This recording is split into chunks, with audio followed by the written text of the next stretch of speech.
Hey everyone, what's up? Frank Strayer here, Fedgelite Graphics. Okay, we are on part 2 of the expansions tutorial. Here we are in Autodesk 3ds Max, my one all-time favorite program that I used to render everything with. Anyway, somebody asked me earlier I actually had a message on YouTube basically asking how if there is any way I could reverse the process, not just use After Effects, put some video on it, and then put some 3D objects on the foreground, but rather reverse the process, put it into put the video into Autodesk 3ds Max, and be able to automatically create 3D objects into the scene and make it blend into the scene like the objects are actually there in the scene. I'm here to tell you, yes, that you can do that, and I'm going to show you how. And you know what? We're not even going to use Mental Ray for the lighting and illumination. As a matter of fact, we're just going to use plain scanline rendering. I'm going to start off first by entering the environment settings and showing you that I've loaded an environment map, the same city scene film. So when you go into render and you hit render, it'll basically render out the background instead of it being black as our video footage instead. I'm going to go here to render setup, and instead of using Mental Ray, I'm going to change the settings to scanline, default scanline renderer, and I'll basically just put a basic scanline rendering on it, and that's pretty much all we need, believe it or not.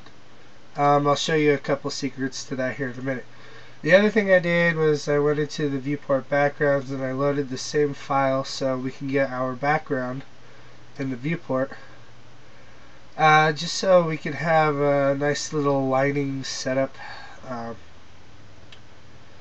Okay, so let's go ahead and get started. We're going to take this grid here and we're actually going to use that as a ground plane. So we kind of want to position the view a little bit. Set it down. Just kind of match it up with the ground just a little bit. Not too much. Okay, so there we kind of have a ground plane. Now that we have that view, we want to go ahead and save that view. In order to do that, we can easily go into views and say create camera from viewport. What that does is it automatically creates camera, so now we're in a camera view that we selected straight from the view in our perspective. So I'm going to flip back to perspective, and what I'm going to do is I'm going to zoom out. And what that does basically is it shows the camera in the position that I had it, and I want to select the camera, and I want to go ahead and hit hide selection. That way we're not messing with the camera by accident. So I'm going to go ahead and go back into camera view, and after I'm in camera view I hit perspective. It brings you back to that one point in perspective mode. Go zoom up a little bit, and just so I'm not confused, I'm going to go ahead and turn the viewport background back off. That way we have the grid and it's not so confusing as to what you're doing. To create a 3D object and render it into the scene, we want lighting and illumination to exact the balance and shadowing. Easy way to do that. I'm going to give you an example here. I'm going to create some text. Put it in the front view, and right away we have some text here and some default splines, and what happens is it's not going to render out those splines. So what we need to do is hit the modify list, and instead of extruding it, I want to bevel it just so I have a few more options to detail the text a little bit with. So I'm going to use the bevel. And first outline height, we'll extrude it. And the second, I want to go ahead and extrude the second line just a little bit more. And then outline it in just a little bit. That way we kind of have a smooth edge text. Basic and simple. Okay. Go to the text. I want to change the text to my own. Call it Fedgelite. Just for kicks. Okay, from here, I want to go ahead and use the move tool and kind of move it around a little bit. Put it in the center. Just sort of have, and now it's sitting pretty much close to the ground. I actually want to have it sitting on the grid. The reason for that is because I'm going to select a plane basically, and our plane is basically going to be our shadow highlights. So when I click that, I'm going to extrude, and that way our text will be sitting right on top of the plane, just like that. Okay, secret number 1. I'm going to go ahead and go into the materials and change the first material to what they call a matte shadow. And what a matte shadow does is it basically takes the material, and when applied to whatever object in the scene, it'll just render out the shadows. It'll create a whole transparency on the plane, so to speak. And then it'll just, based on lighting and illumination settings, will render out the amount of shadows that it produces, and that's all it will do. It won't render anything else on that plane. So we'll go ahead and we'll highlight the plane, and then we'll assign it to the material. And for our lettering, or basically our text object, I want to go ahead and just create a standard gray material.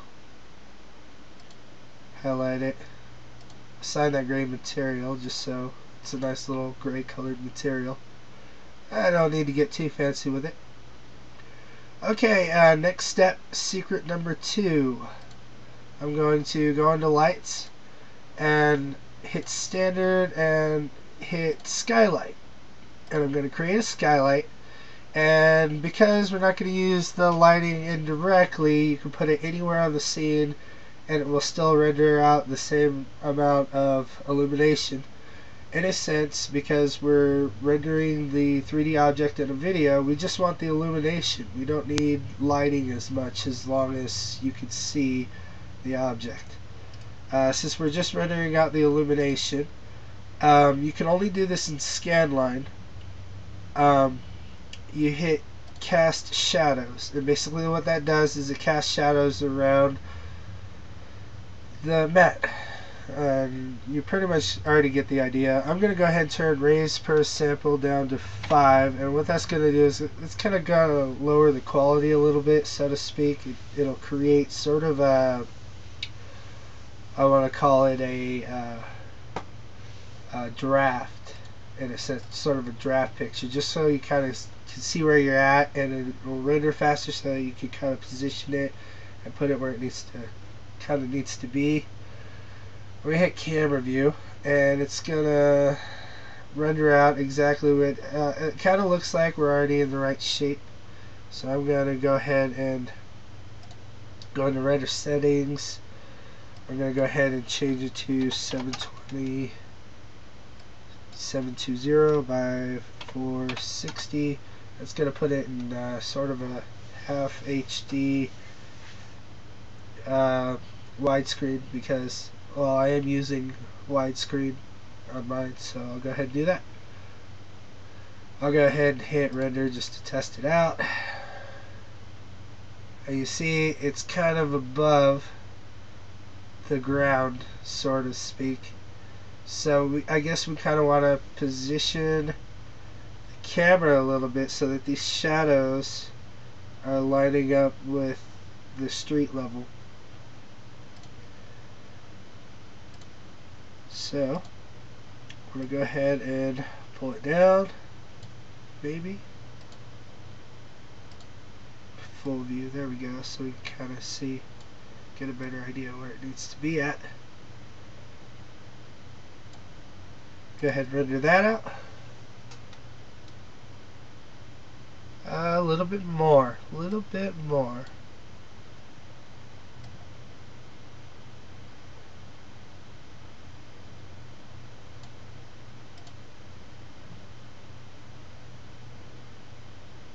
Okay, so you can kind of see that the lettering shows up in a nice illumination flat, so it blends in with the scene. Gives it a nice shadow to make it look like it's actually in the scene.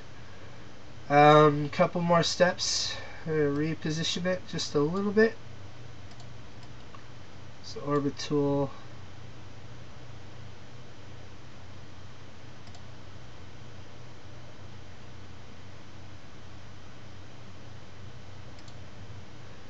Then we'll hit perspective view so we don't lose that view that we just created.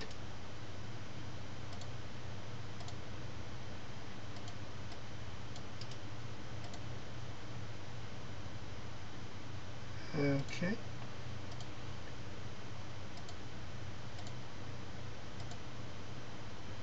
And we'll change the raise per sample back up to 20, just so we can get the full resolution into the scene. When I hit cameras, and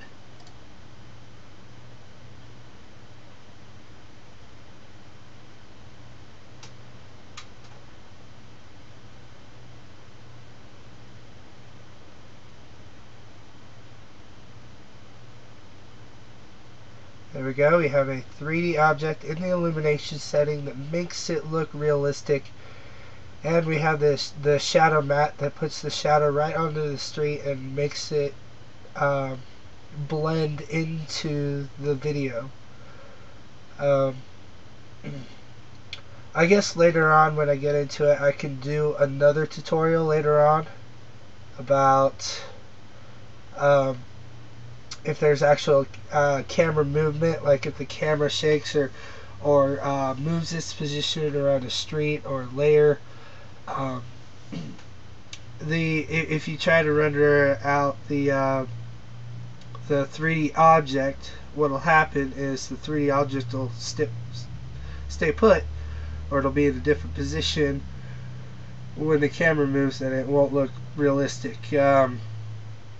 I've been studying this other program called Buju, and what that does is it takes your camera footage, your live action footage, whatever you recorded, allows you to put it into a program called Buju, and it's basically a tracking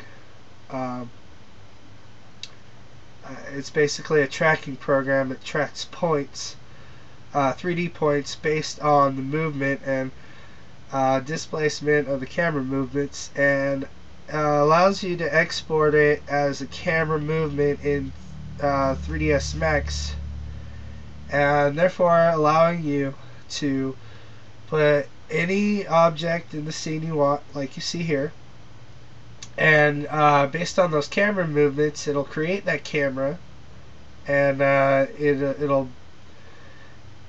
move the 3D object according to the camera movement in the scene, so it blends the 3D object in that. Maybe I'll even do a sample video just so you can see how that would work. In the meantime, this is Frank. Thank you for watching this tutorial, and I hope you learned something here. There's plenty more stuff to come, so stay tuned.